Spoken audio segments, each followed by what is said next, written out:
Hello, everyone, and welcome back to another episode of Fractured Not Broken, the Relationship Wellness Podcast. It is your guy and host, Coach Reg. Excited to have you here, excited to be back with you, and I'm excited for this episode because we've touched on what we're going to talk about previously, but I kind of want to explain it a bit more in detail, just foundationally, because as you know, the podcast is brand new, so we kind of making sure that we level set as much as possible so that things are clear, succinct, and transparent, right? So, this episode, we're going to tag it Decide and Agree. You guys heard me talk about that before. Why? Because I'm an author. And if you want to get that book, I recommend you get out to my link tree, which will be in the description, right? If you want to work with me, also in the link tree.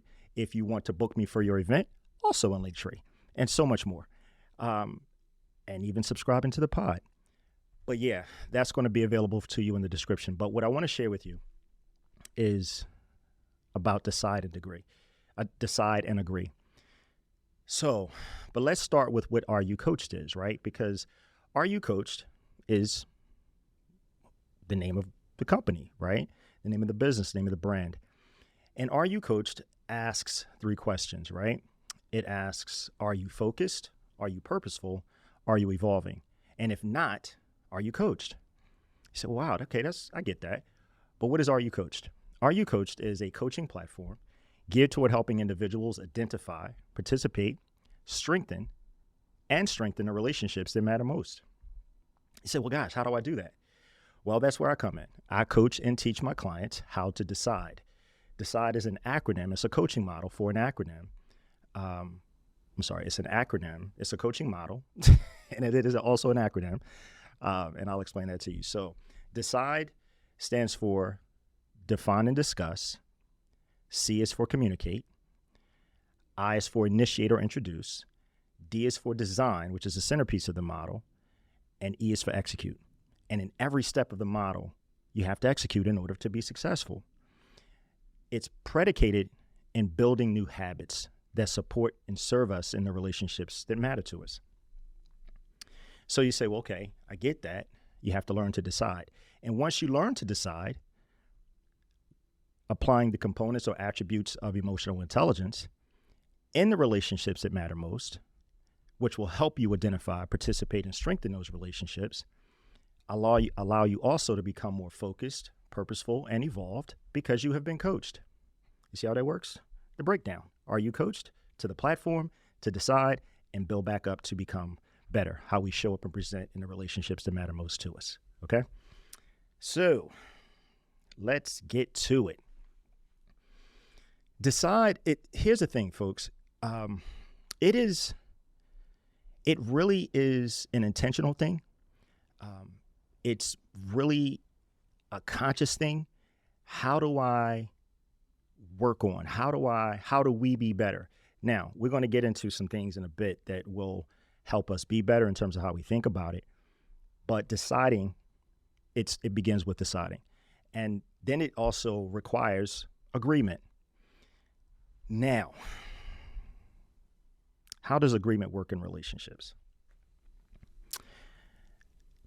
How do I explain this to you the best way? It's actually really simple. How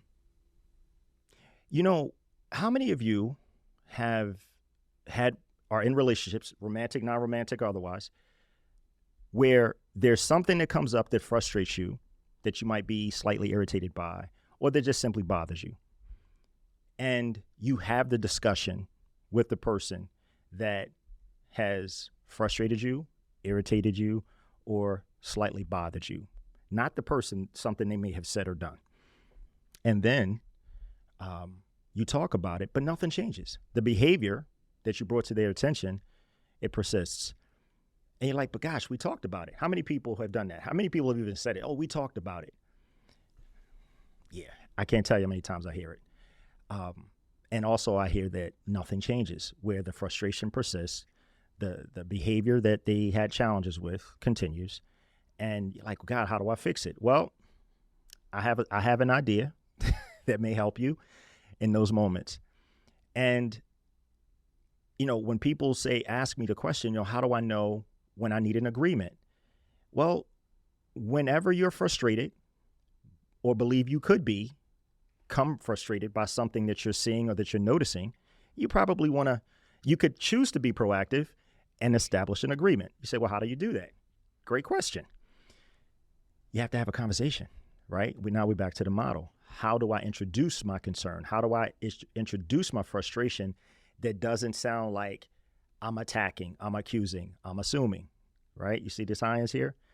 So now I want to offer and invite the person to a conversation because I want to present it as an inclusive.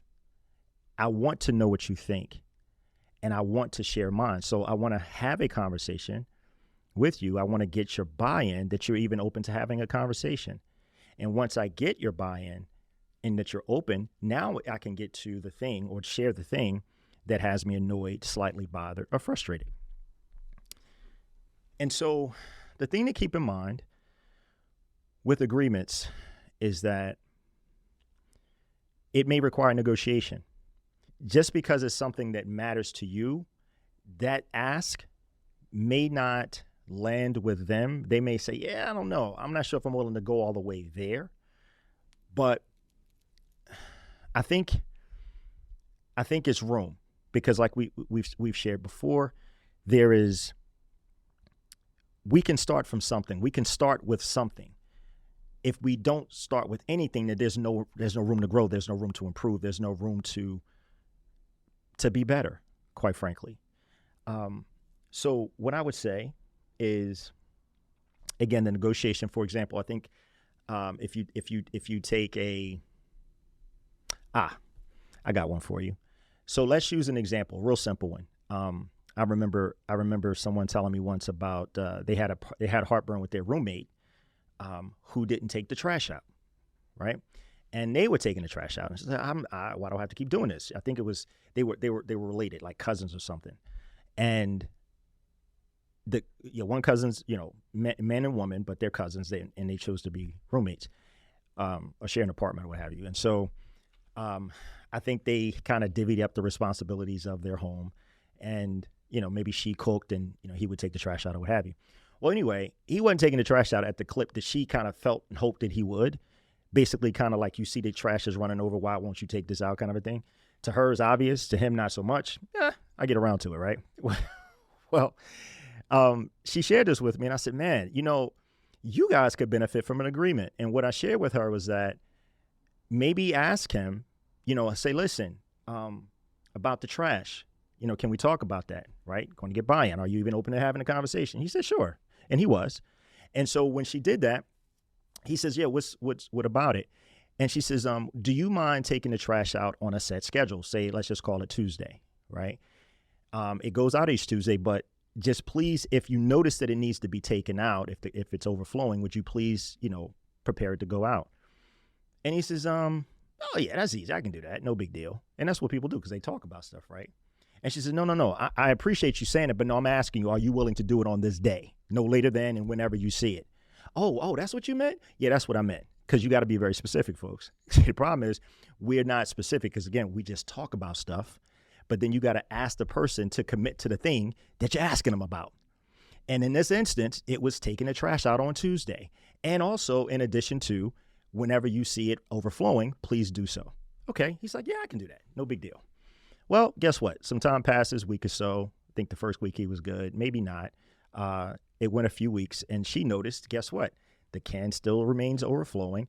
Tuesdays have passed, and the trash is like, are you serious? And so her inclination was to go back and say, I thought you said you were going to, please, folks, resist that desire and urge. I know it's tough because you're frustrated.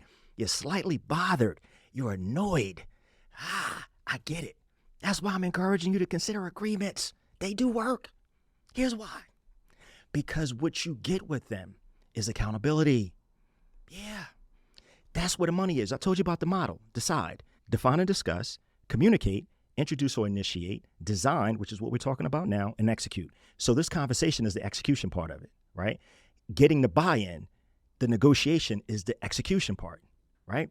And once you two agree to whatever that's going to be, now when that thing that you've agreed to goes unmet, you simply remind the person of the agreement.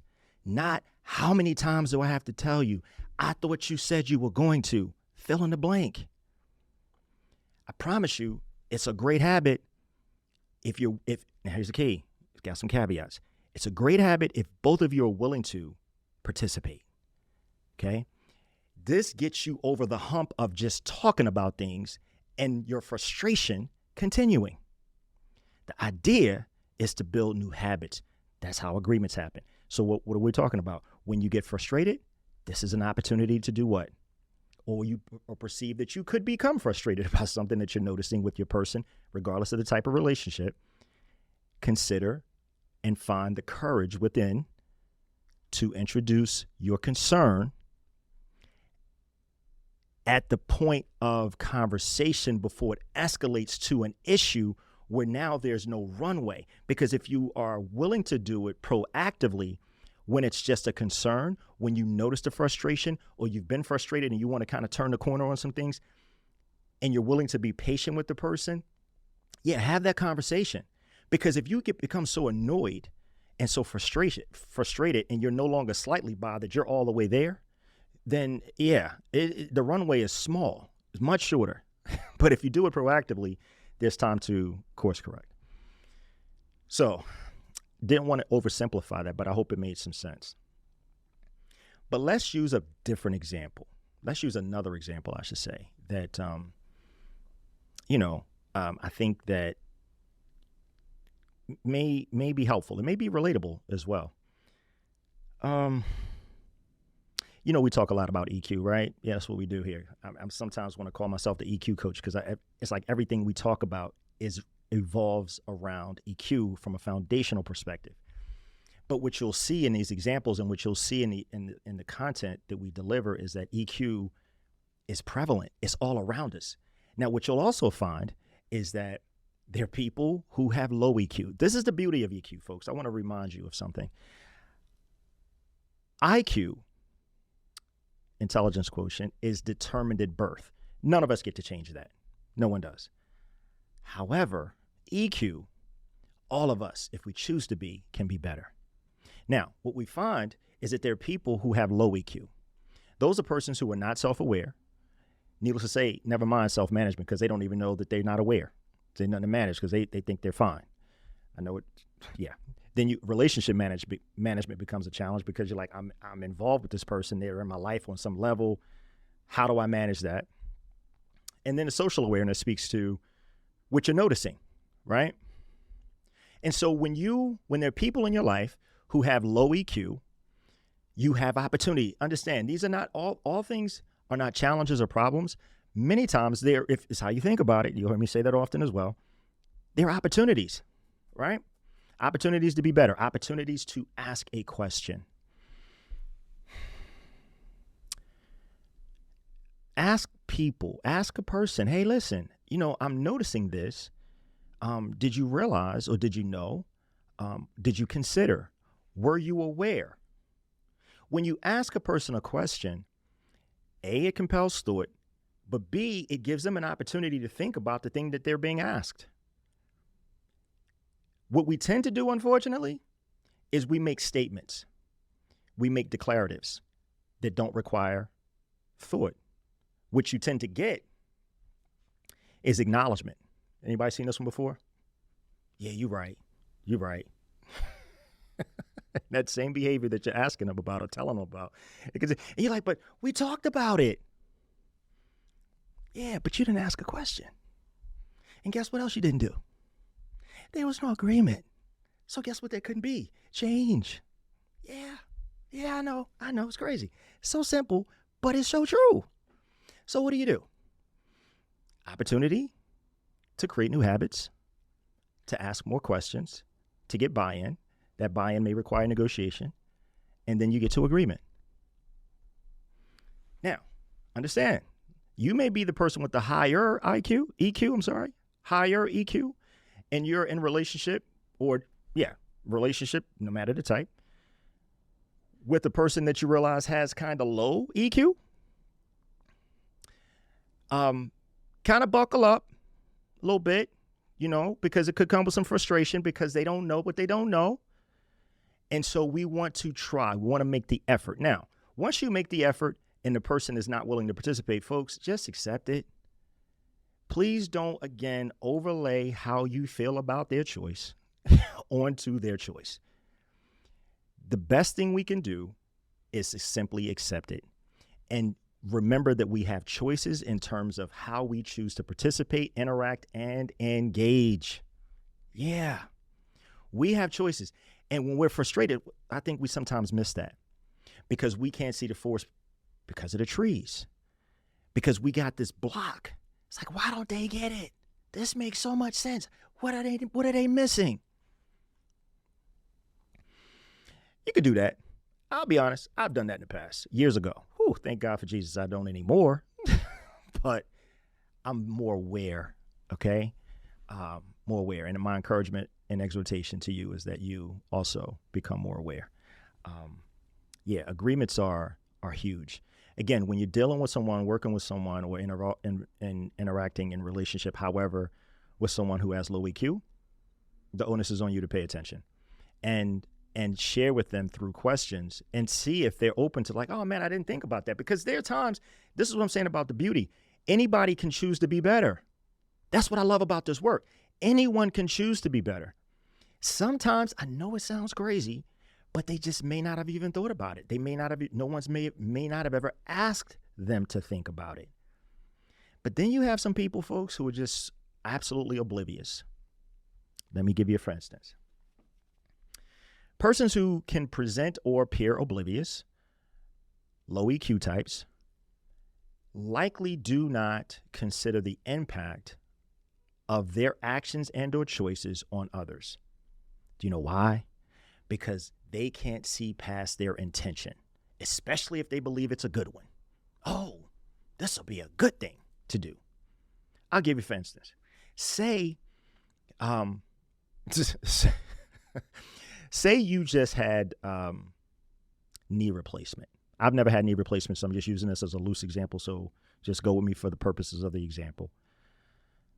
Say you had a knee replacement and someone wanted to gift you, I don't know, a bike, a pet, or something that that required your action to do something, like to care. We'll go with a pet. Let's go with a pet. That's easy. Because pets can be active, right? Particularly little dogs or big dogs for that matter. But you just had a knee replacement, which means your mobility is limited, right? So you say, hey, this person could benefit from a friend. I'm going to give them a pet. The low EQ person says, I'm going to give the person a pet, because they think, man, that would be a good companion as they rehabilitate.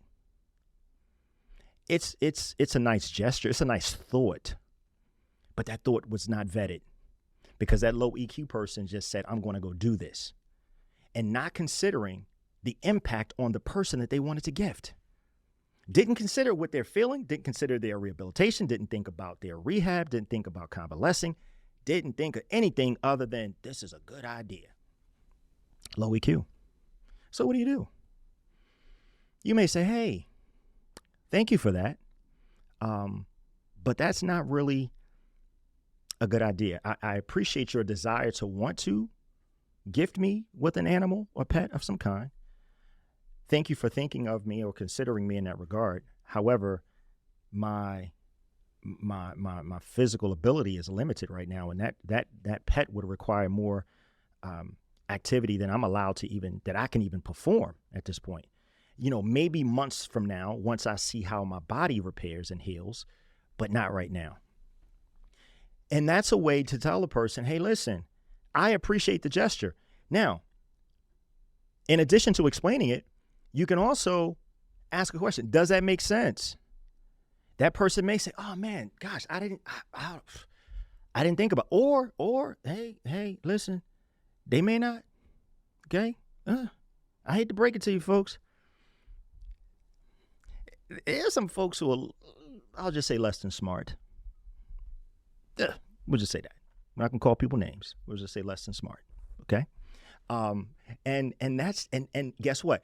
That's your opportunity to accept that. Not ask them what's wrong with you. Call them a name like an idiot or whatever.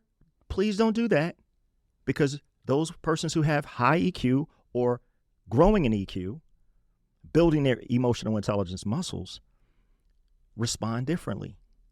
We allow what's presented to inform our response, reaction, or next question. Yeah. Does that make sense? Hope so. Yeah. The idea, though, is to explain to people where you are, how you feel, and why you feel the way you do about the thing. After they have agreed and accepted the invitation to have the conversation. Now, try not to, as difficult as it may be, to attach your feelings to, yes, they may have said, I'm going to listen, but that doesn't mean that they're going to modify their behavior. And if that doesn't change, if that behavior does not change, you have an opportunity again to make a choice that serves you. I would also encourage you to consider grace. This is why it's important, folks, because we're talking about new habits. People aren't used to engaging this way. It's not common. It's actually rare. And there may be some pushback, and that's okay. You have to ask yourself a question. What level of engagement do I want to continue with this person? What level of participation? I have choices. Please remember you have choices. Now, we talked about RU. We talked about design, we talked about DCIDE, the model. We've talked about designing agreements into your relationships and how to do that, inviting someone to a conversation to share, negotiating to agreement, and then to see if that behavior changes. The biggest thing, folks, in all of this, please remember to be patient. Please remember to extend grace to the person who has frustrated you, slightly annoyed you, bothered you, or moved you further along down that scale of that. I won't say the word, but you understand. Just be patient and give them an opportunity and see if they're willing to do the work with you, right? Because it is work, but it's a good work if you care about the person. And that's the motivation, because it's going to be tough. Because again, we have bad habits, right? We want to change those. We want to be better. So how do I create new habits? It's going to take time. It takes 21 days, actually, to create a new habit of consistency. 21 days. You can't get to day 19 and say, oops, I forgot the day 20. And then no, you got to start over. 21 days, new habit is formed. Subconscious tracks it. But understand that can be a long time when you're already frustrated. I mean, a day is forever. You talking about 21 before a habit? You kidding me, Coach Rudge? No, I'm not. But I hope you can do it. I know you can. I believe in you.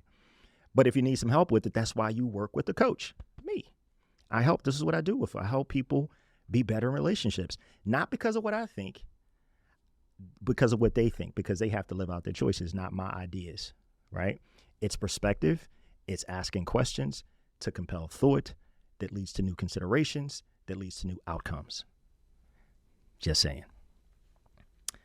Yeah. So anyway, I think that's all for now. There'll be more because we're going to keep talking about it. Again, I hope it made some sense. I hope you better understand what RU Coached is, what the platform is about. I hope the DCIDE model makes a bit more sense. We'll keep talking about it and fleshing that out for you. I hope you understand why agreements are so important and how to make those and establish those within the relationships that matter most to you by using emotional intelligence, by allowing what you are observing to inform your response, your reaction, and or your next question.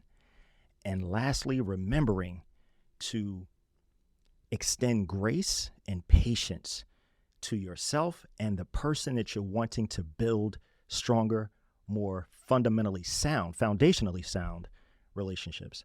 Hey, listen, hope it made some sense.